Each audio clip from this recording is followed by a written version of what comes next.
So you've just finished watching your favourite vault dweller and man with implants wander the wasteland, and now you're left wondering, how many deaths were there? Well, lucky for you, I have counted them all. Why?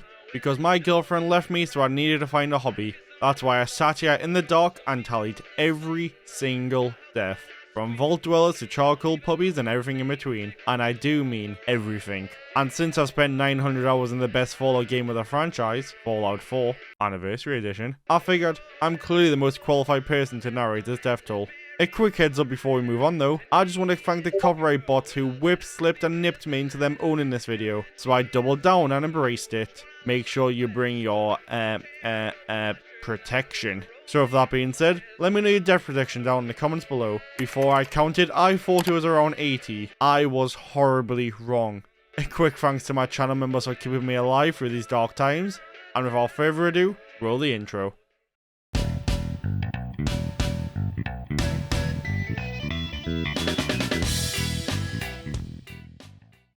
The year is 2077. Life is cheers, everyone's having a beer, and might even shed a tear. We meet this rope-swinging cowboy named Cooper Howard, a former A-list movie star now stuck doing kids' parties in order to pay child support. Lucky for him, he doesn't have to worry about that much longer as it's raining nukes.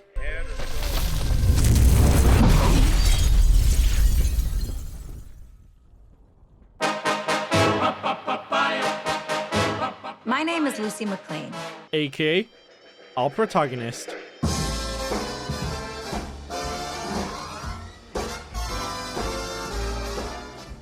Now Lucy, she can do pretty much anything. Fixing, teaching, fighting, shooting, making sweet, sweet passionate love. You see, Lucy is a vault dweller, which for non-Fallout fans means pretty much what it says on the tin. She dwells in a vault. Vault 33 to be exact. She's applying for a vault exchange so she can find a suitable marriage partner. At least one I'm not related to. And we have rules about that. You know what they say about rules. Am I right, guys? This guy gets it. You might be wondering, what is a vault exchange? Basically, there are these three vaults, Vault 31, 32, and 33, all connected via tunnels who rotate people annually, so in a few generations, people don't start popping up with two heads or one eye. Lucy gets the inbreed approval, or outbreed, and goes to meet her future husband. After 10 years of cousin stuff, I'm definitely excited for the real thing. Hell, you mean cousin stuff? I was kidding. She heads to the exchange, meets the leader of 32, Moldaver, and then gets introduced to the man I'm extremely jealous of, Monty, who funny enough looks very similar to my Fallout character. They have a wedding, have a dinner, and round it all up, they have a sex. Lucky prick. While they're doing that, Norm, Lucy's brother, goes snooping, finding Vault 32 in complete ruins, and adding the first death of the season to the toll. Things aren't roses and pears back home either, since Lucy's new husband likes her rough. Once she realizes this isn't foreplay, she fights back, smashing a glass and dejugulating him. Unfortunately, she got stabbed. Fortunately, this is Fallout, which means magic drugs. And these are great. Stabbed, Stimpack. Shot, Stimpack. An atomic bomb drops on you? Well, that one might actually kill you. Stimpack. Lucy, now back to max HP, heads out to rejoin the party. After all, she's still got a cousin to play with. Or at least that's the plan. But when walking, she notices a context clue, and starts to think, something's not right. Then it clicks. Her husband, now ex-husband, wasn't just into some weird stuff. He, and everyone from Vault 32, are raiders, so she arms herself with a tranquilizing gun and jumps into action, passing another deceased vault dweller. Some poor guy getting destroyed, and fruitless. She trunks the killer and keeps moving to the holy death, it's chaotic. Okay, I can confirm deaths here. How many? Let's work it out. We have 2 bodies below Lucy, 2 more on the stairs. There's this guy at the top, but he ends up walking away, so he's good. For now. 1 next to tank top, and when moving on to the next section, there are 2 more people to the right, wedged between the benches. 1 below Tuggy's arm, and when he shifts, we can spot another arm sticking out. 2 again behind Cake Mouth, adding 1 for the stage performer. Some poor chap gets gunned down, and over by the tractor, there are 2 more. Now this guy, whose name I've completely forgotten, so I'll call him Dylan, As Dylan walks away, 3 bodies appear in the background, someone gets throated by a barrel, and it blows his mind, killing him and 2 extras, who were just trying to serve dessert. Dylan somehow escapes again, apart from one guy getting his head rocked and another shot. Lucy nearly gets the same treatment, but the Vaulties start fighting back, taking out 2 of the raiders. God, I can't wait for this fighting to be over. Stephanie, Lucy's BFF, lost her husband / baby daddy in the fight, so goes ballistic. And everyone knows you don't mess with a pregnant mama.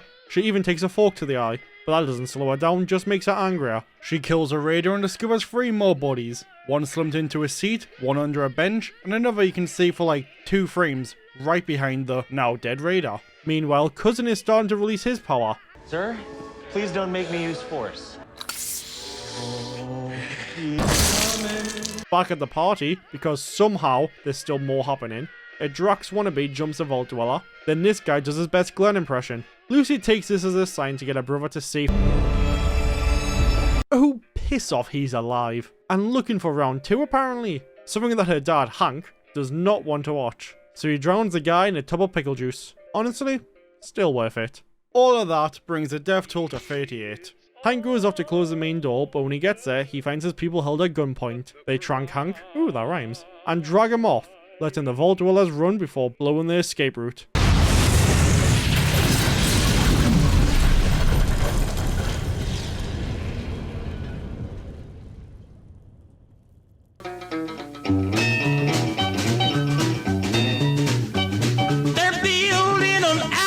This is Maximus, who's part of an organized militia called the Brotherhood of Steel. What's that, you ask? It's a bunch of super suit, power armor wearing soldiers, obsessed with pre-war and post-war tech. They hoard it, guard it, and sometimes make love to it. It's a pretty serious job.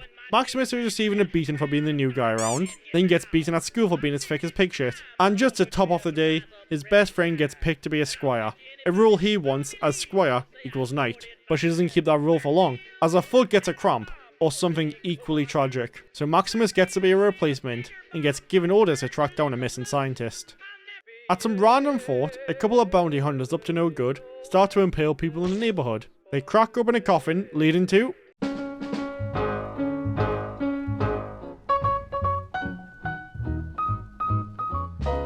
Crawl out through the fallout, baby, when they drop that bomb. This is Cooper Howard, once a peace-loving actor / birthday party cowboy, turned a ghoulified, hard-whipped bounty hunter, now referred to as the Ghoul, because when the world went kablooey, he was caught in the blast, and instead of killing him, it turned him into a zombie-adjacent thing.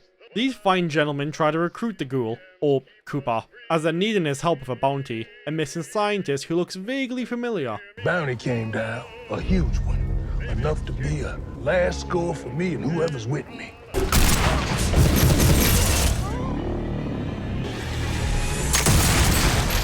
Or you can do that, claim it yourself. I'm not counting this guy as a death. I've got a feeling this guy will show up again in season 2. The Vaulties call a meeting to discuss the next steps. Lucy wants to send a rescue party to find her dad. However, no one wants to go to the surface and die, so she goes alone, having her brother and cousin, brackets ex-lover, lock the door behind her.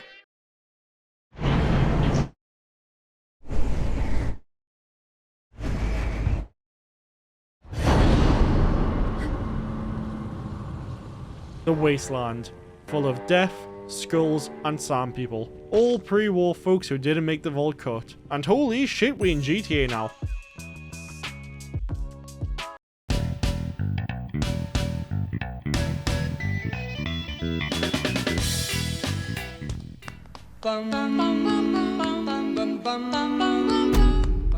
Ah, puppies. No, puppies!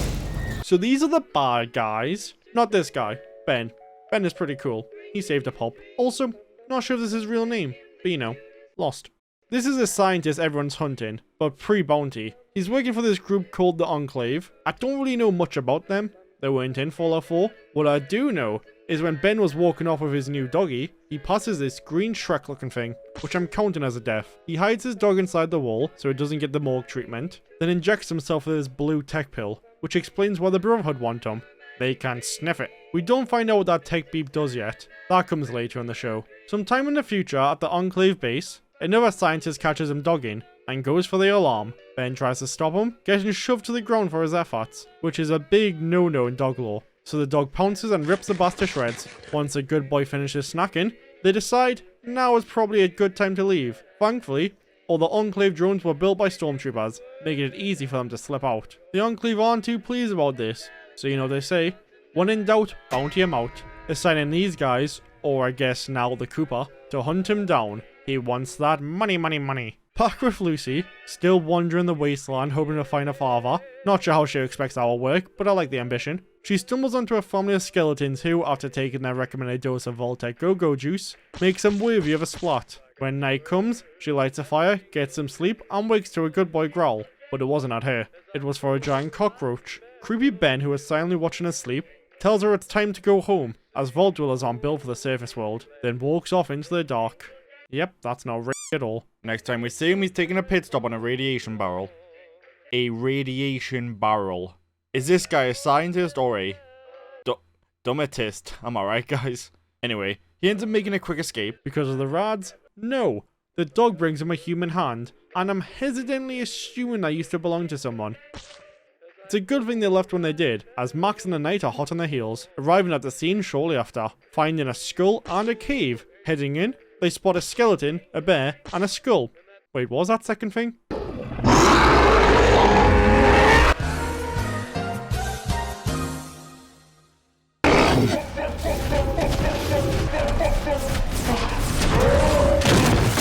This bear is also known as a Yao Guai. Definitely said that correctly. And it starts going to town on the Knight, biting, clawing the whack, making the Max open fire, taking out the beast and saving the Knight. So how does the Knight thank the young squire? By pinning the blame on him and calling him horrendous things. Fucking toaster oven. And Max ain't no toaster oven. Okay, might have slightly exaggerated. The Knight blames Max for everything, says when they get back to base, he's getting strung up and splatted. So Max, not wanting to receive the Wedgie of Doom, simply does nothing, and just watches the man slowly leak out. On the bright side, Max gets himself some power armor. After getting directions from this, Lucy winds up in a small trade town called Philly, and runs into Ben, who stares into her soul and describes her exact living situation. You come from Vault 33. Your primary crop is corn. You have a telesonic projector in your farm. It lives images of the Nebraskan countryside. You've been brought up in a meritocracy where people pride themselves on doing the right thing. I think I know enough to know. Your closet is 1 meter and 6 centimeters away from where you sleep. I know all this because that's where I watch you from. You need to go home. Yeah, this is no longer jokey creepy. This warrants a full restraining order. If this face tells you he likes where you live, you get as far away as possible. Before anything weirder happens, the ghoul enters the scene, demanding them to hand Ben over. But I've been paid a whole lot of caps to provide this man safe transport out of Philly. Mission failed. Smoke out next time. The worst protector ever decides to put a bounty on the ghoul instead, which goes exactly how you would expect.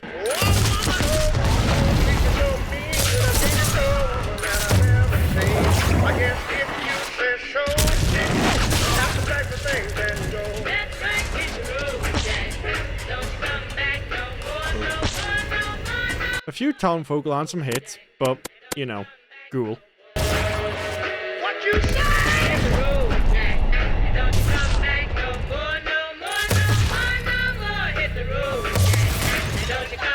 Ending the massacre of Lucy Trankenham. Oh wait, ghoul. Meaning he can easily tank multiple rounds of syringe full of horse juice, but can he survive a night?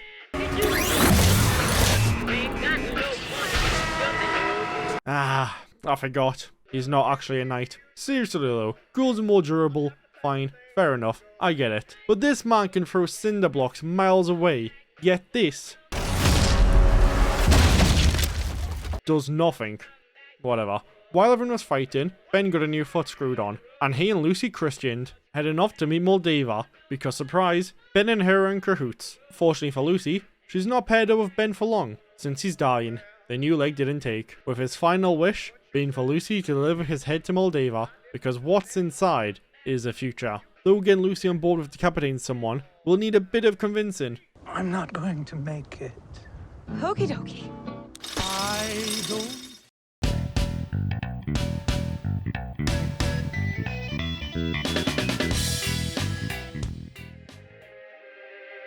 the beginning. Before any nukes, ghouls, or radars. The sky is blue, people are happy. I hate it. At least we still have Cooper Howard, this time pre-divorce, and with a nose. He's still working as a film star, no, not that kind, and refusing to act out killing a man, because that's not his character. Not his character. I just realized he killed 2 people prior, but he has a problem killing the actual villain. That's dumb. You're dumb. He goes to complain to his wife about the script. That's the worst thing I've ever put in my mouth. If I had a nickel for each time Cooper and his family then head off to do something important. What that is, we'll find out soon. Because now we're back in the death-soaked present, with Beef Jerky, No Nose, the Cooper, and Dog Meat having teamed up and on Lucy's trail. Unlike Max, who's still trying to fix his super suit. He gets a radio call from the Brotherhood of Steel, asking for an update, so he keeps pretending to be the knight, and tells a story about his squire, which is actually him, fell in battle, so they send him a replacement, because apparently they've got plenty of spares. Sign up today. But Max doesn't want his secret getting out, hoping if he finds the scientist first, the Brotherhood will forgive him for impersonating a knight. So he rips out the radio and destroys it. No idea why, that's a radio, not a tracker. Max heads back to the trading center to get a part fixed, which will set him back 5 bottle caps. Quick rant. This is flippin' stupid. Why are bottle caps money? Why isn't money money? I'm meant to believe that society collapsed, and everyone just agreed bottle caps are cool. When he gets back to his armor, he finds scavengers circling it, so he tries to intimidate them. Step away from the armor.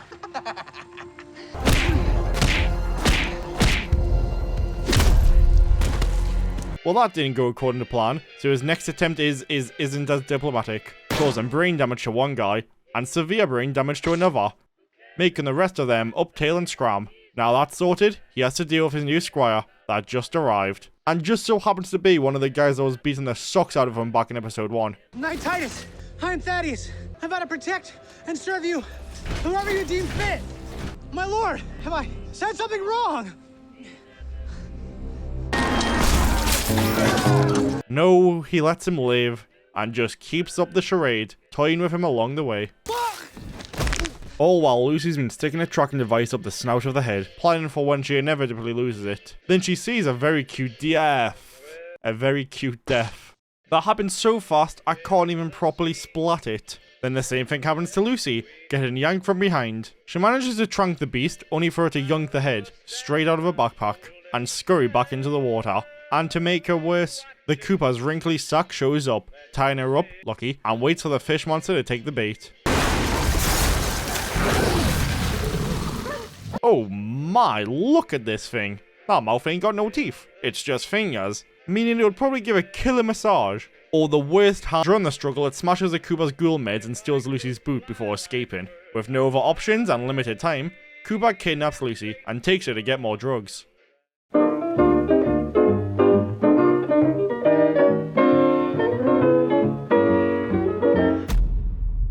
Norm gets hauled in front of the board and is punished for helping Lucy escape, forcing him to be caretaker of the raider prisoners. And when afternoon hits, he has to listen to these chaps argue about what to do with the prisoners. They suggest teaching them Shakespeare and calculus, reminding me of a famous William Shakespeare quote. That sounds boring as shit, so Norm suggests a better idea. Murder them. This is met with absolute disgust because Vault people are civilized and don't support killing, which is terrible news for a DevTool video. They also find out the water chip is broken, but I'm sure that's fine. So let's move on to some real action. Max and... what's this guy's name again?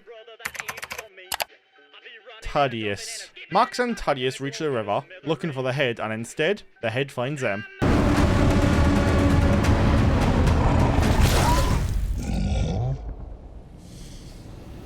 Oh! Now you fucked up! You have fucked up now! Love how Max just lets this thing waddle on by. It starts giving Thaddeus a sloppy finger, but he hits the back of the throat, making the beast vomit, collapse, and die. Gross. Good news though, they've got the head back. Lucy and the Cooper wander the desert, passing a bus with 8 skeletons and 1 ribcage. Then a time-traveling Vault Boy poster sends us back to the past, with Cooper in the blue and yellow pajamas. On behalf of the whole Vault-Tec family, we wanted to say how delighted we are that Barb could use her connections to get to you. Strange way to describe a marriage, but okay. Cooper's wife, who works at Vault-Tec, asks him to star in a Vault-Tec commercial, hoping to boost Vault sales, making Cooper the very first Vault boy.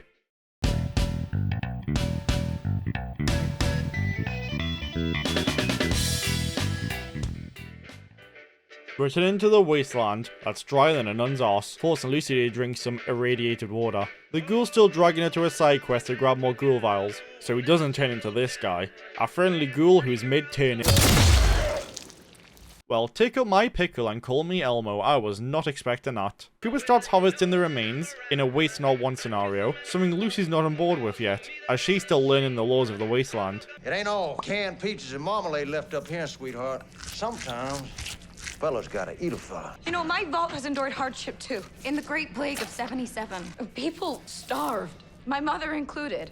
You think that's tough? My planet went through a disease where you had to wear, like, a face mask, and sometimes, it was hard to breathe. So yeah, we're pretty much all equal. During my desperate need for attention, Lucy makes a break for it. No one to listen to any more of my bullshit. Unlike you, who's made it this far into the video, so you might as well subscribe. Haha, that was cringy. Lucy runs past two family trip skeletons that are on screen for only 9 frames, before stopping at a giant crater, pausing just long enough for the ghoul to catch up. She takes a carrot bite out of his finger, so he repays the favor with a knife, because he's classy like that. They reach their checkpoint, the super duper marked, with one skelly bob outside still waiting in line, but Cooper skips a queue, as he's got an important package to drop off named Lucy. You see, Cooper plans on selling Lucy for drugs, holding her at gunpoint and forcing her to go in. Once she's in, That's what she said! he faints. Inside, Lucy meets a friendly robot that attaches a new finger, so I guess it all worked out. I'm simply going to harvest your organs.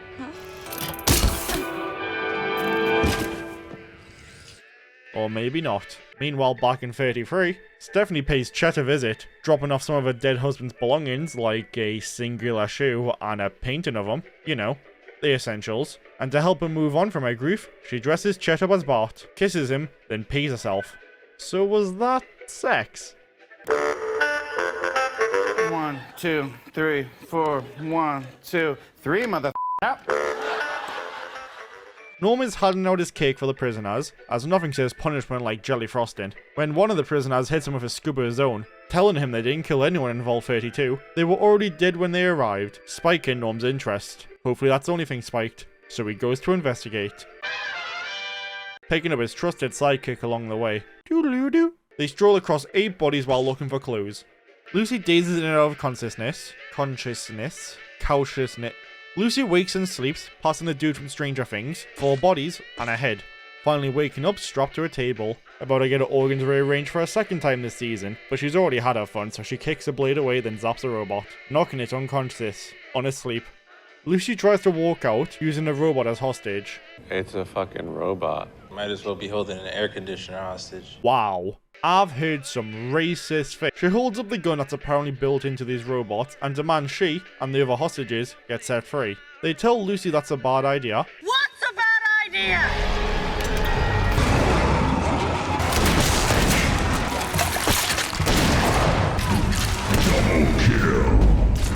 Ah, they were feral, with the last ghoul being this lady. Martha. Why did you say that name? Lucy completes a side quest by giving the Cooper his meds, then Lucy carries on the main mission to find the head. Finishing the episode with Norman and Chobin, they find a room with 3 people hanging around, meet the Overseer, who does not seem to be doing his job. This place is a mess. Checking the terminal, Norman finds out it was his mother's Pip-Boy that opened the door to Vault 32.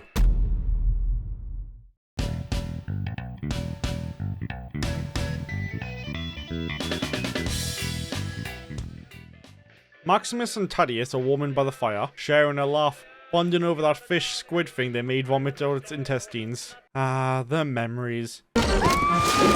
These guys probably stink as shit. Thaddeus begs Maximus to brand him, still thinking he's a real knight. Maximus does it, no one to king shame. Plus, he's still trying to keep up the act for the next 26 seconds. Then he decides to do a face reveal. Branding him first is kind of a dick move, but whatever. The reveal does not go how he thought it would, as Thaddeus feels betrayed. Don't know why. It's not like he got permanently marked or anything. He tells Maximus the Brotherhood will string him up and leave him for dead. For some reason, the Brotherhood loves string. Maximus still doesn't want the atomic wedgie, meaning he can't have witnesses, so he tries to kill him, stepping on and crushing his leg. Thaddeus manages to pull the power plug on the suit, leaving Maximus stuck, standing there all night long. Some radioactive cockroaches roll up for the reservation, trying to get a free meal.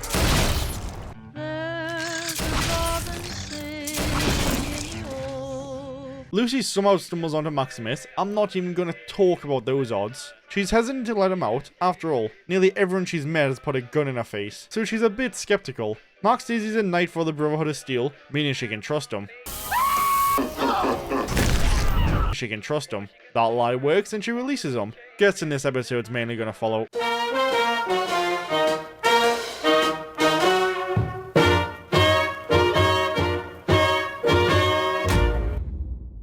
Maximus hides his power armor, then he and Lucy search for Thaddeus. Lucy wants to head for her dad, not in that way, and Maximus needs Thaddeus dead, because witness. Luckily, Smarty Pants Lucy still has that tracker, so this should be easy.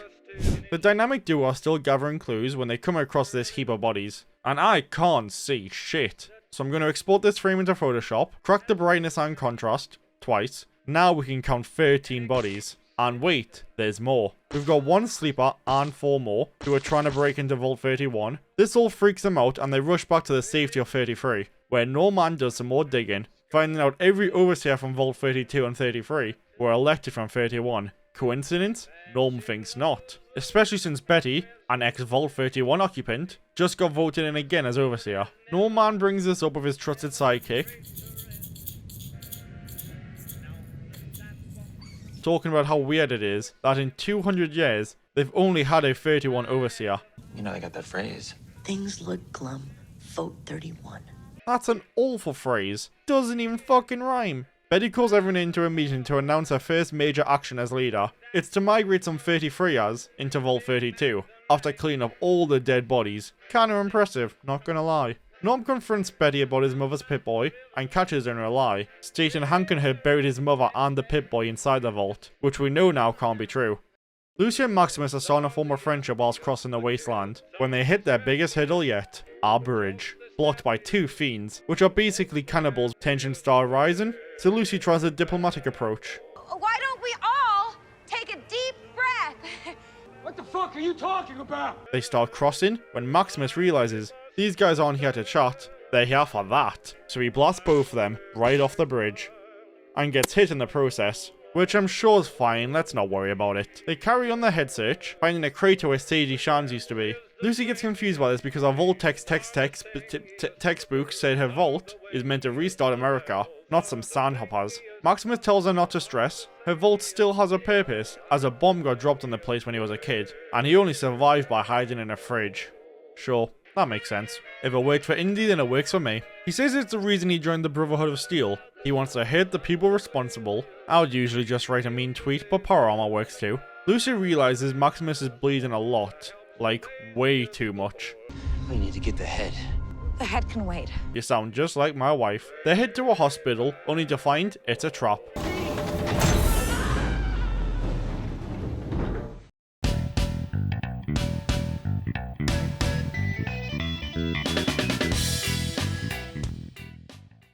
Now we are back in time to Cooper showing off a vault. Part of the Vault Tech commercial he's doing. This is Vault 4. Not to confuse with the Vault 4 and Fallout 4. That is a totally different vault. Same number, different vault. Meet the Hawthorns. Now, this isn't just your average all-American family. Because they're This vault is apparently going to be run by a science family, running all sorts of experiments on radiation and how it affects humans. What could possibly go wrong? Well, let's find out, as that trapdoor was an elevator to Vault 4, where Maximus and Lucy get medical treatment, and they even find and bring his power armor for him. Kinda insane they found it that fast, however I will not criticize. For once. Now they just have to wait out the quarantine, as Vault 4 doesn't want radiation leaking in. Oh, how little do they know. You wanna have sex? Why do some people live the dreams of others? I don't know, that weird thing could happen. What weird thing? But for some guys, you know, when they make it move, it gets all big and hard like a big pimple and then it pops. Some dude wrote this scene. Once quarantine is lifted, they share breakfast and hold hands, which some people might say is better than sex. They meet the Overseer, and judging by his appearance, I'm guessing they don't use the free vault system. Present-day Cooper gets knocked out by some folks claiming that they work for the government. They take him to meet the self-elected president, do a bit of talking, and I'm pretty sure we know how this ends, so let's just cut to the chase. Fun fact, this dude took a bullet in the hole. Love that for him. The Cooper spots a wanted photo of Moldaver on the wall. Kinda strange, last time we saw her she was taken hung prisoner, and the last time Cooper saw her was in 2077. No sniffing Cooper heads to a bar to hang out with his mate. He tells him Vault-Tec is evil. Shocking news. I would never have guessed a company that profits off war is bad. Yet Cooper is in denial. No, not the river. The other kind. His friend says he should go to the address and say the truth for himself. That's where he meets Moldaver. And it's weird. She hasn't aged a day. And she doesn't look like a ghoul. So it begs the question, what's her skincare routine? Lucy gets ready to leave the vault after walking in on some blurry pixelated dwellers, worshipping a Moldaver flag. She rushes to grab Maximus, wanting to get the hell out of here. Maximus wants to stay, however. He's comfortable, safe, fed, probably the first time in forever, and no amount of booty will change his opinion. So Lucy tries to learn more about the place. She sneaks down to floor 12, the floor she was explicitly told not to go to, and finds some weird stuff, like a dead fish thing, a face in a jar, a woman giving birth to these fishies, only for them to start eating her. She finds a bunch of frozen ladies, all before getting caught by some foras.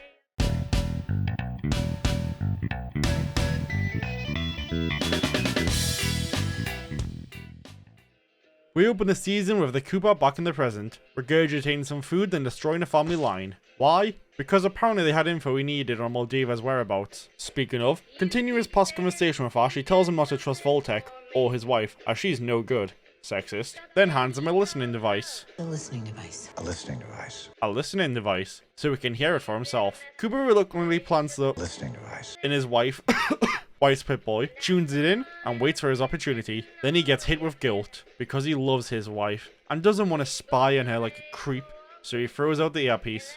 You know, no dogs in the vaults.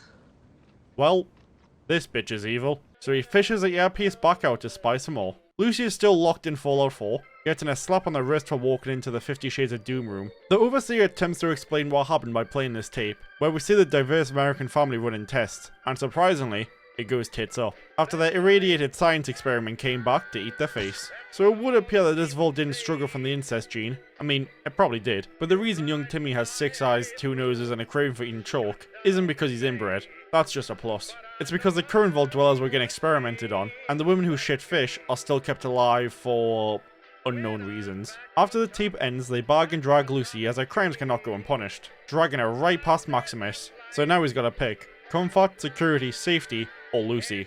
And she's kinda fine. So he wrecks a gaff. A bit unnecessary considering her punishment was banishment, with 2 weeks of supplies. They exit the vault and return the fusion core Max Doll, making the power armor useless again. Then they go on their merry way.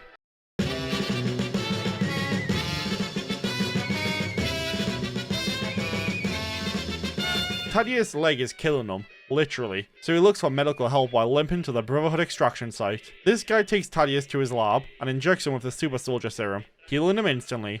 Then the dude just leaves, never to be seen again. Norm goes to do his job, only to find the prisoners dead from rat poisoning, raising the question, why the fuck do these people have rat poison? More death. Damn right. Outside the cell, we've got one dude on the bed, some legs, a napper, and 2 people cuddling. That's just outside the cell. Inside, we have another 8. Now that I've counted those deaths, we can go back to Thaddeus. He arrives at the Brotherhood radio meeting ground place, and while waiting with his pal Skelly, he tells the radio host his traps work really well. Huh, never would have guessed. A few minutes later. After a painful count, I tallied 13 deaths. Lucy and Maximus arrive, so Thaddeus welcomes them by opening fire, revealing the last death from the booby traps. That's a funny word. Trap. He runs out of ammo and steps into a booby. Oh my god, that is disgusting. Look at that finger. It makes me sick. Thaddeus yanks the arrow out and heals instantly, thanks to that super serum. And when the Brotherhood arrives, Thaddeus scrams, leaving the head with Max. Scared the Brotherhood will think he's a ghoul. No clue why I'd think that, but sure. Maximus starts caving the head in when a new body spawns in the background. I went back and checked, it was not there before. But it's a body nonetheless. Maximus takes the head off one of the traps so he can hand that into the Brotherhood, giving Lucy the real one. Then she thanks Max with a snog, making me now hate him. Then she heads off to episode 8, leaving a bricked up Max to deal with the Brotherhood. Ending the second last episode of Norm parting with his trusted Chetin, as he's moving to Vault 32 with a few others. While everyone's distracted though, Norm sneaks to the Overseer's terminal and pretends to be Betty. He starts exchanging messages with the Vault 31 Overseer, who asks Betty, aka Norman, to meet him in Vault 31. And when the door opens...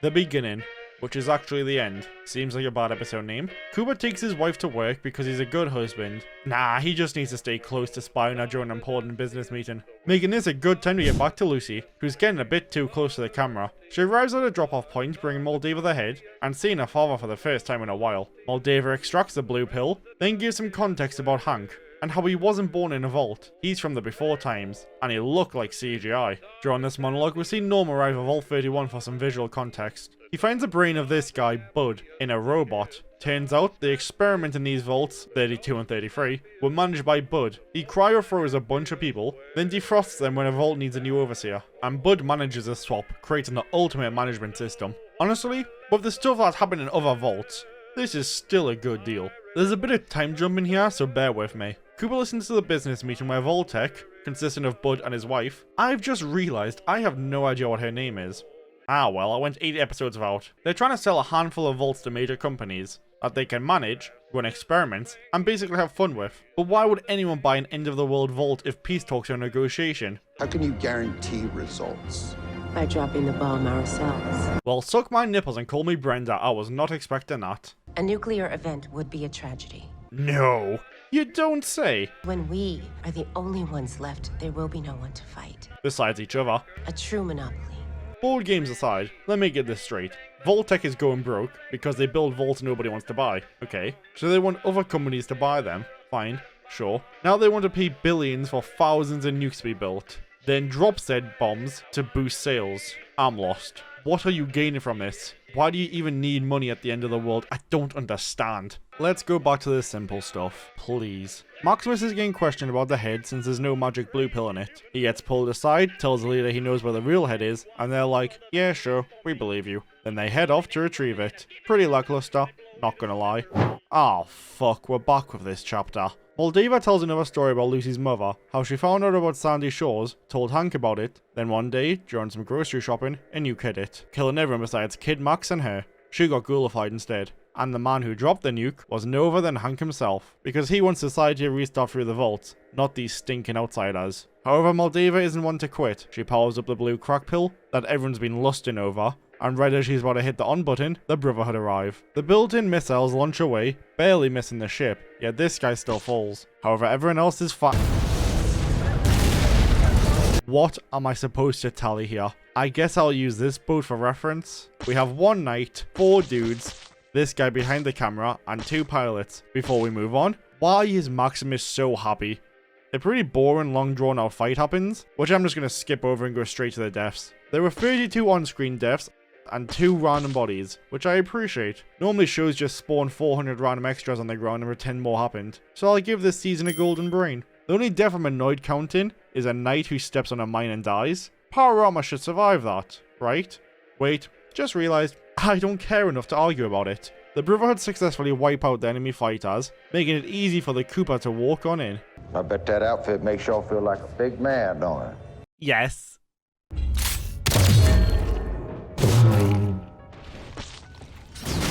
They open fire and either miss every shot or hit every shot, doesn't matter. Ghoul. The Cooper flips the power switch and uses the night ghoul vision to take them out. Bloody titty nipples, this is going to be hard to count. He kills 5 of them in power armor, even though only 2 were wearing any, so I'm adding 2 to the total. And that's all I'm adding. Could there be more? Sure, but you know the rules. Didn't say it, didn't happen. An empty power armor suit walks up to Lucy and Maximus follows behind. He releases Hank, then Lucy tells him it was Hank who nuked Sandy Shores, meaning Max has to have another flashback. I fucking hate flashbacks. Young Maximus finds 3 charcoal skeletons in the crater, then present day Max almost becomes one too. Bloody heck. No wonder his wife left him. Lucy holds a gun up to her father trying to protect Maximus. You came all this way for me. You're not gonna hurt me. Damn, Lucy, you mean as hell. Oh, there was a Cooper, who's waited 200 years apparently to ask one simple question. Where's my fucking family? Dead. Cabooshed. Finished. It's been 200 years. They dust. The music rises, and I'm ready for an epic fight. Oh, he's waddling away. 200 years, and that's the outcome. Cool. The Cooper lets him live, hoping the show gets renewed for season 2, then asks Lucy to tag along, but Lucy wants revenge for giving her a monkey-ass finger.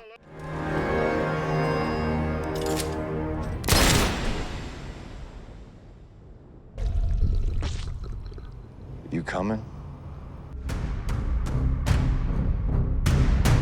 No, a few things to go over first. Moldaver comes out of hiding, badly wounded, and finally hits the power on button, then rests to watch the view. Maximus comes over and notices the city is getting light again, and that Moldaver has passed. With the last scene being Hank passing a deathcore skull, heading to Vegas to gamble that fat check he got from the show.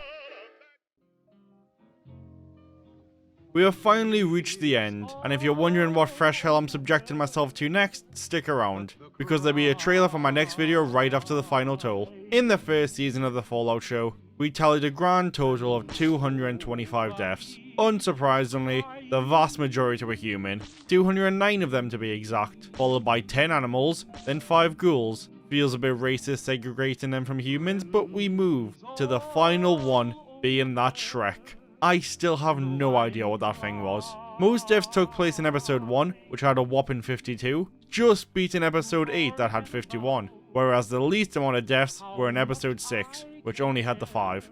Alright, that's all from me, so I hope to see you in a bit.